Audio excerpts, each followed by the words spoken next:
Imagine waking up to a world where the most outlandish ideas don't just exist on the fringes, they sweep through entire populations, transforming from isolated oddities into full-blown social phenomena.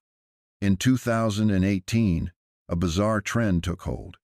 Teenagers across America began biting into laundry detergent pods, risking their health and safety for a fleeting moment of internet notoriety. At the same time, millions of people, despite centuries of scientific consensus, started to genuinely believe that the Earth is flat. And even now, as you listen, somewhere online a new conspiracy theory is spreading at breakneck speed, gathering followers and momentum with every share and retweet. What's truly unsettling isn't just the existence of these ideas, but the way they catch fire, leaping from person to person until they become movements, collective waves of madness that ripple through society like a virus. Why does this happen? Why do the most ridiculous, shallow, and sometimes dangerous notions spread so effortlessly, while deep truths and hard-won wisdom struggle to find an audience, barely making a ripple in the vast ocean of public consciousness? The answer, as unsettling as it is, was articulated over a century ago by Friedrich Nietzsche, who observed that madness is rare in individuals, but in groups, parties, nations, and ages, it is the rule. This isn't just a clever turn of phrase, it's a profound insight into the human condition. The very act of joining a group, of becoming part of a collective, doesn't make us more rational or discerning. In fact, it does the opposite. It makes us more vulnerable to delusion, more likely to abandon our own judgment in favor of the crowds. The herd doesn't elevate us, it exposes us to a kind of contagious irrationality that can sweep away even the most basic common sense. This isn't just a quirk of modern life or a side effect of social media. It's a fundamental part of who we are as a species. The urge to belong, to fit in, to be part of something larger than ourselves, is so deeply ingrained that it can override our most basic instincts for self-preservation and truth-seeking. When we see others embracing an idea, no matter how absurd, our first impulse isn't to question, but to join in. The fear of being left out, of standing alone against the tide, is so powerful that it can make us do things we'd never consider on our own. This is why collective madness isn't the exception, it's the rule. It's why entire societies can be swept up in waves of hysteria, why dangerous trends can go viral overnight, and why the most profound truths can be drowned out by the roar of the crowd. But what is it about human nature that makes us so susceptible to this kind of mass delusion? Why do we so readily abandon our own judgment the moment we become part of a group? Nietzsche believed the answer lay in what he called herd morality, a force so powerful and pervasive that it shapes not just our actions, but the very way we think and feel. Herd morality isn't about seeking truth or becoming better people. It's about conformity, predictability, and safety. It's the instinct that tells us to stay within the boundaries of the group, to avoid standing out, to do what everyone else is doing simply because everyone else is doing it. This instinct is so deeply embedded in our psychology that it often operates below the level of conscious awareness. We don't realize we're following the herd, we just feel a vague sense of comfort when we're in sync with those around us, and a sharp pang of anxiety when we're not. This is the engine that drives collective madness, the invisible force that turns isolated acts of foolishness into mass movements. It's why viral ideas succeed not because they're true or profound, but because they make us feel like we belong. They offer us the warm, reassuring sense of being part of something bigger than ourselves, of sharing in a collective identity that gives our lives meaning and purpose. In the digital age, this dynamic has only intensified. The ideas that go viral aren't the ones that challenge us to think deeply or question our assumptions. They're the ones that make us feel smart without requiring any real intellectual effort. They're the intellectual equivalent of junk food, instantly gratifying, but ultimately empty. When someone shares a meme that destroys the opposing political party with a single image, they're not engaging in meaningful debate. They're signaling their membership in a tribe, declaring, "I'm one of you. I believe what you believe. I hate what you hate." The actual content of the message is almost irrelevant.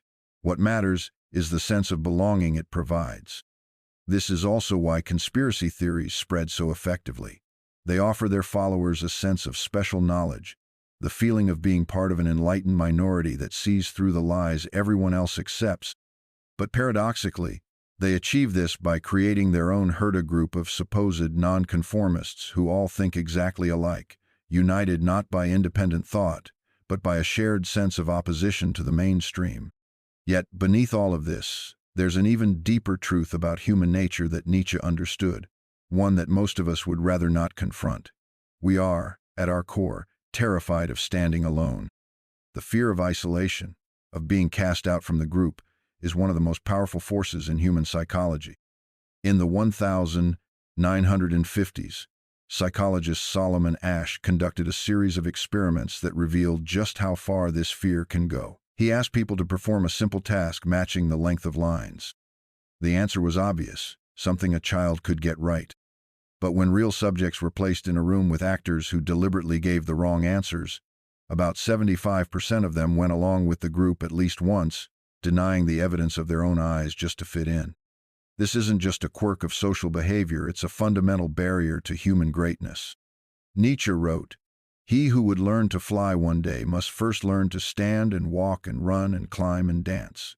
One cannot fly into flying. Most people never even attempt to stand alone. They never learn to trust their own judgment over the group's.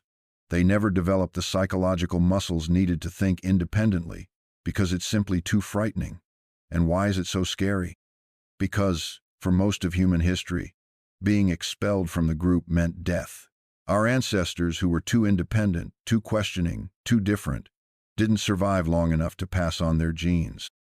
We are the descendants of people who were exceptionally good at conforming, and that ancient programming still runs deep in our modern brains. When we see everyone else believing, sharing, or laughing at something, our primitive brain screams, "Join in," or be left behind. The result is that we don't just tolerate dumb ideas, we actively seek them out. They feel safe, familiar, like home. Nietzsche also identified a darker side to this herd psychology, the pleasure we get from attacking anyone who dares to think differently. He called this ressentimenta, deep, poisonous resentment that the average person feels toward anyone who rises above the crowd. It's not just indifference to excellence, it's active hostility. Think about how this plays out in our culture today.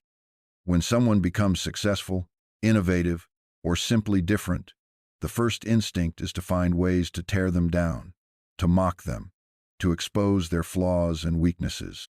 Social media has weaponized this instinct, turning comment sections into battlegrounds where people seem to take genuine joy in destroying anyone who stands out. The more someone achieves, the more vicious the attacks become. This is why dumb ideas often go viral. They mock intelligence, expertise, or independent thought, uniting people not just around a shared belief, but around a shared enemy: the elites, the experts, the know-it-alls who dare to think differently. There's a perverse satisfaction in believing that all the smart people are actually stupid, that all the experts are actually wrong, that your common sense is superior to their fancy education. It's the ultimate revenge of the herd against anyone who dares to graze outside the fence. Now, let's dig even deeper into the psychological machinery that makes dumb ideas so irresistible and so contagious. The truth is, our brains are not built to be perfect, truth-seeking machines. Instead, they're designed for survival, for social cohesion, for fitting in. Nobel Prize winner Daniel Kahneman uncovered a crucial aspect of this. We are wired to favor ideas that feel easy to process. He called this phenomenon cognitive ease. When information flows smoothly through our minds, when it's simple, familiar, and repeated, it literally feels more true to us than something complex, novel, or challenging. This is why clickbait headlines work so well. Phrases like, "You won't believe what this celebrity did," or "This one weird trick doctors hate," bypass our analytical thinking entirely. They're easy to digest, so our brains interpret them as credible, even if they're nonsense. But cognitive ease is only half the story. There's another powerful force at play: social proof. Psychologist Robert Cialdini described this as our tendency to look around and copy what others are doing, especially when we're uncertain.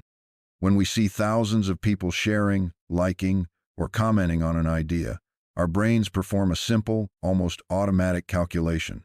If everyone believes it, it must be true.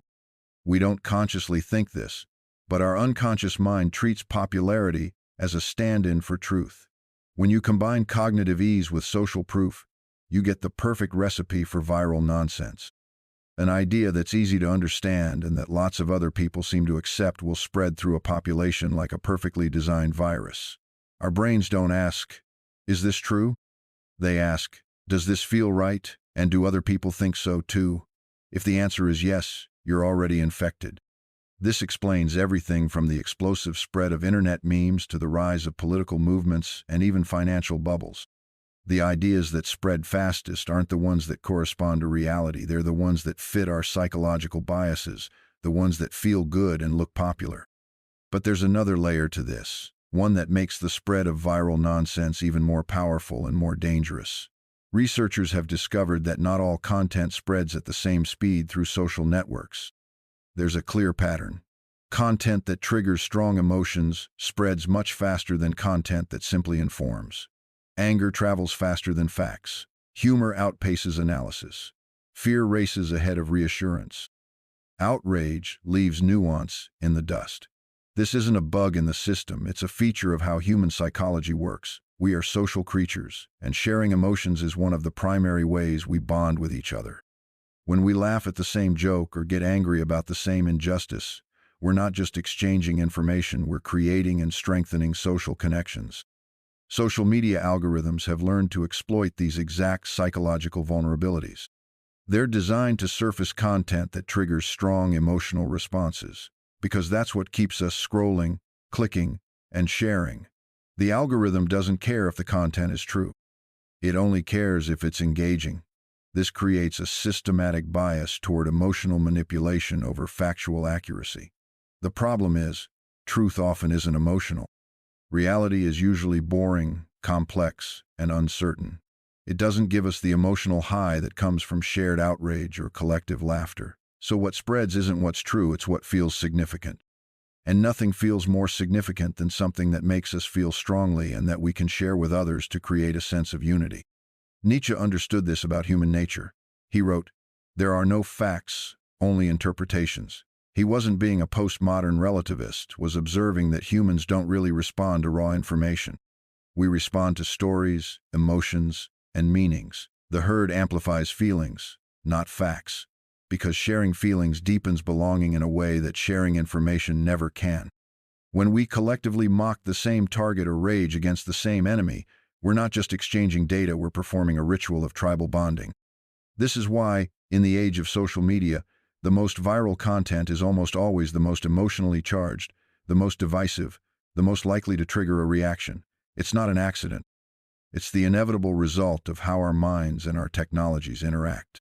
But Nietzsche's insights go even further, and this is where things get genuinely frightening. He wasn't just describing an interesting quirk of human psychology, he was warning about the civilizational consequences of herd thinking. When societies become dominated by herd values, when conformity becomes the highest virtue and independent thought becomes the greatest sin, they inevitably sink into what he called mediocrity.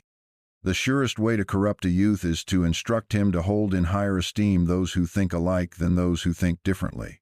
Look around at the world today. How many of our institutions actively reward independent thinking versus conformity to group opinion? How many of our schools teach students to question popular ideas rather than simply adopt the correct views? How many of our media outlets encourage genuine debate rather than tribal cheerleading? The answer is troubling, and it's getting worse.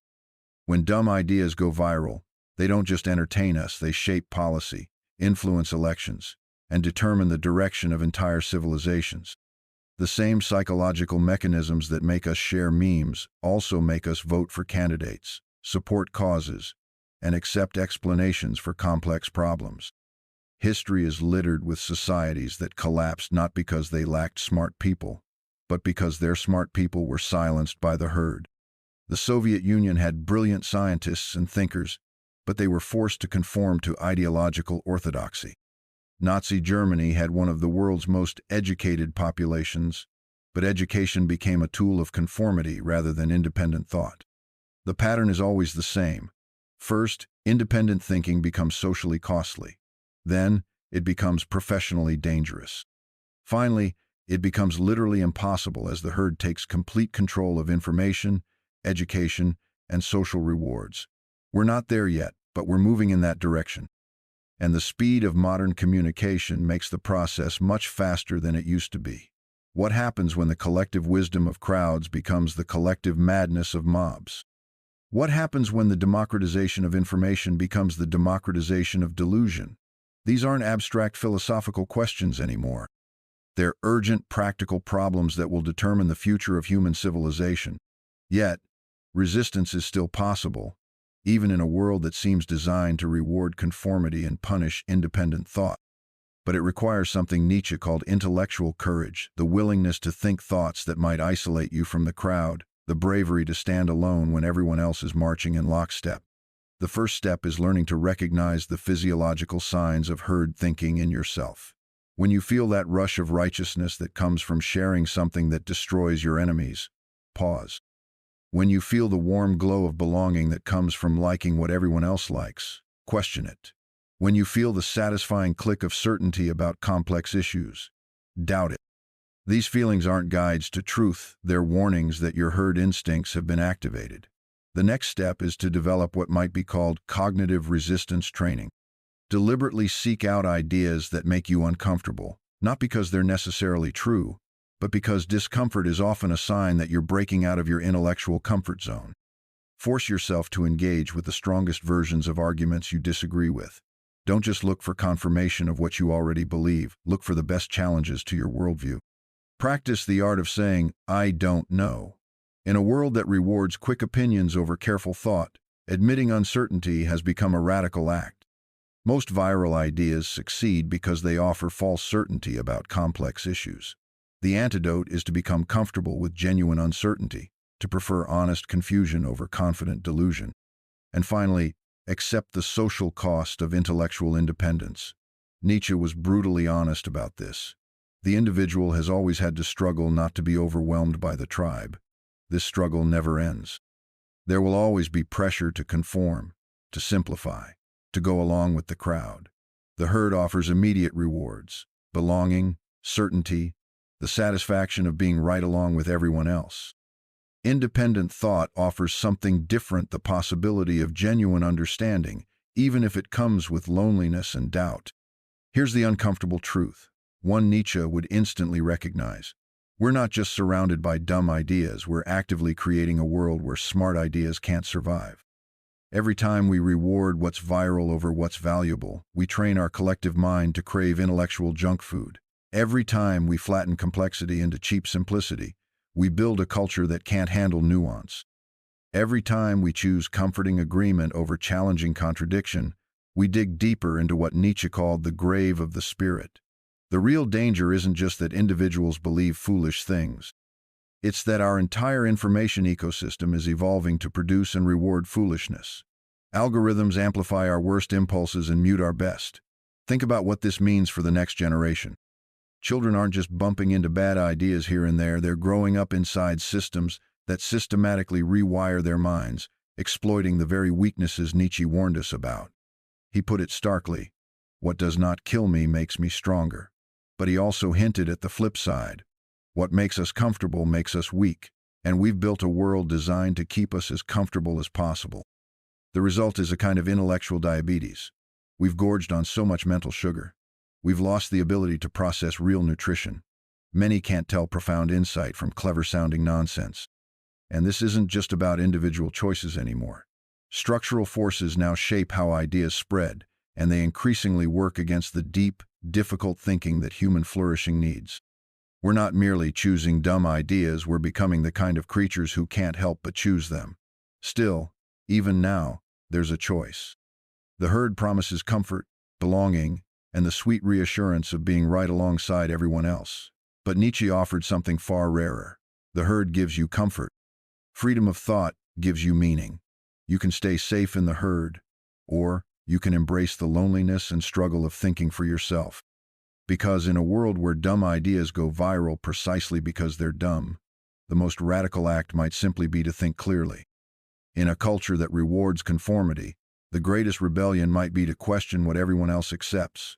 The herd will always be there to welcome you back. But once you've tasted true independent thought, once you've felt the meaning that comes from thinking for yourself, you'll understand why Nietzsche believed it was worth any price. So ask yourself, can you afford to think independently? Or, more importantly, can you afford not to? Because in the end, the dumbest idea of all is believing someone else can do your thinking for you. In an age where going along with the herd is the easiest thing in the world, the real revolution might simply be thinking for yourself.